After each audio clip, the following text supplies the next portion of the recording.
Joining me from the Republican State Leadership Committee is my friend Austin Chambers. The RSLC focuses a lot on the state legislative races and state wins. And, what are the trend lines? Let's talk to Austin. How are you?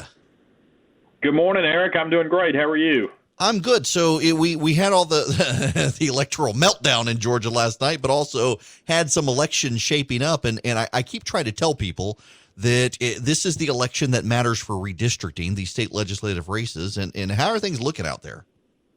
Look, that's our number one focus every day, is making sure that Republicans are in a good and prime position ahead of redistricting that's going to take place in 2021. And Georgia is a key battleground for that. We're all in on protecting the state house there, and we had a tremendous slate of Republican candidates who won last night, despite some of the dysfunction that we saw in Democrat counties last night in Georgia. We had a great slate of Republican candidates up and down the ballot who won their primaries. Well, we did, and you have Democrats in Georgia. It's actually kind of interesting to me. You've got this.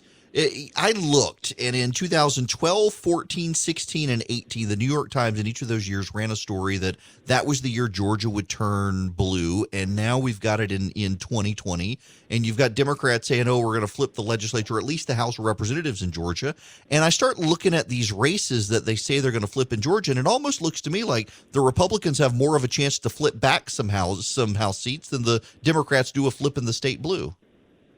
Absolutely. One of the best opportunities we've got, Eric, is to take out the House Minority Leader, Bob Trammell. He's in a district that Donald Trump won in 2016, and our friend Governor Kemp won in 2018, and we've got an incredible candidate running against him this time. We just released 2 television ads this morning that are up against him, a lot of advertising already taking place. I believe we're going to take him out. We're going to flip that seat, and we're going to flip many others, and I think make some great gains in Georgia this time around. The media is not going to cover that because, as sure as the sun's going to rise tomorrow morning, we're going to have 2 things in Georgia that we know are true. One is that the media is going to write how vulnerable Georgia is and how the Democrats are going to take control. And number 2, what we saw last night again is that Fulton County is going to have election problems. We know both of those things are going to happen. We're going to have to fight back against them, and we're going to do just that by running good candidates, good campaigns, good conservatives all across the state of Georgia. Now, let me ask you this, because I'm curious your take. And for those of you who don't know Austin, you've been involved in politics for a while. You've worked with folks like David Perdue and Brian Kemp. You've worked out of state as well, Kay Ivey in Alabama and others. We're in a global pandemic, lots of people sheltered in place, people having to change the way they campaign. How do you campaign during a pandemic when people can't go out to rallies and restaurants and glad hand and knock on doors and stuff like that? Look, we've had great candidates who've adjusted during this time all across the country. There's been a lot more phone calls, a lot more text messages, a lot more Zoom town halls, a lot more, virtual interactions with folks. It certainly, takes away from the retail politics side of it, but we've been really impressed by how candidates have adapted during this time to stay plugged in with their neighbors, stay plugged in their communities, and make sure that they're hearing the needs of folks during this crazy time. The good news is Georgia was leading the way under Governor Kemp's leadership of getting back to a sense of normalcy and safely reopening in a way that gets people back to work but protects their health and safety as well. So things in Georgia are a few weeks ahead of everywhere else, and they're getting back to a more normal sense, both in life and in campaigning. And I think we're going to see that across the country as well. Now, what do you see moving forward in the state? Democrats, obviously, they're trying to convince nationally the Democrats to pour money into the state. You've got Stacey Abrams, obviously, on the ground here knocking on doors. And I'm curious as to what you see the angles are for the GOP in Georgia, not just to hold, but maybe even to advance. Well, Eric, I think this is an extremely important question, and I think this is the first year where we should take the Democrats' spin seriously, because if you look at the trends, if you look at the data, they do have a really good shot this year of making gains. and we have to make sure that we take nothing for granted, that we're all in. We've got our eye on the ball, because if we don't, we could jeopardize ourselves in the presidential election. We could jeopardize ourselves in the 2 Senate races and jeopardize losses all the way down the ballot. But I think if we do what we need to do as Republicans in Georgia, we get our message out about what good Republican leadership has done over the last 16 years in Georgia, then I know we're going to be successful. What I'm excited most about, I think, is the prospect of David Perdue running against John Ossoff. I mean, it's the perfect contrast for him. I was actually worried Teresa Tomlinson could have been a good candidate, but they rallied around John Ossoff, and I think it's just the perfect contrast for David, because he's as inexperienced and as liberal and as out of touch as you can be. I mean, you just look at him and he oozes arrogance and out of touchness, and it's just he's not going to connect with Georgians. David Perdue's going to wipe the floor with him.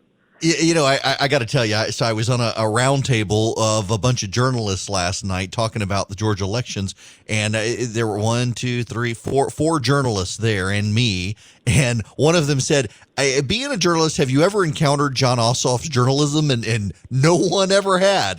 This guy has never truly been vetted. He was loved so much by Hollywood and the national press in the 2017 special election. There's a whole lot there to explore with John Ossoff.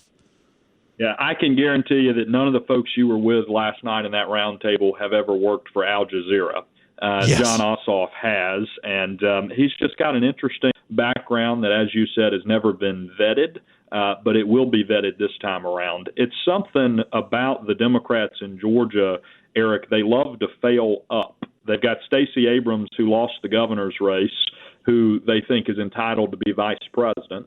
And they've got John Ossoff, who lost the most expensive congressional in the country, had every dollar he could possibly need, who now thinks he's entitled to be a U.S. senator. One day, the Democrats in Georgia might nominate somebody who's not a loser. Yeah, maybe so. Now, let me step back from Georgia for a minute, because you're not just handling races in Georgia, but around the country. What's the lay? It's you got an incumbent president. You got polling wins that suggest the GOP could have some difficulty out there. What are you seeing in the lay of the land nationally with these state legislative races? It's what you just said is exactly right. But here's what I would caution folks on. We're 146 days away from the election. A lot's going to change between now and then. 3 months ago, Bernie Sanders was cruising to the Democrat nomination, and Republicans were, counting their victories. A month ago, we were in the middle of a global pandemic that was the only thing people were talking about, and it was going to be what decided the election. A week ago, we were in the midst of crazy riots, and that was the only thing people were talking about. Just a few days ago, we were in the midst of the best jobs records we've ever had. So anyone who tells you that they know what this election is going to be about and they know how it's going to go will lie to you about other things too. But here's what I know. If we have the right candidates, if we run good campaigns, if we push good messages, we can be successful all across the country. And I think what the Democrats have given us on this defund the police narrative and policy and plan that they're pushing is a huge gift. Because the most important thing Republicans have to focus on right now is how do we win back college-educated suburban women. And they've handed us a great gift with defund the police here, the Democrats have, in order to help win back college-educated suburban women. And that's going to be critical in places like Atlanta and Philadelphia and Milwaukee and these other key suburbs across the country that we've got to pull back.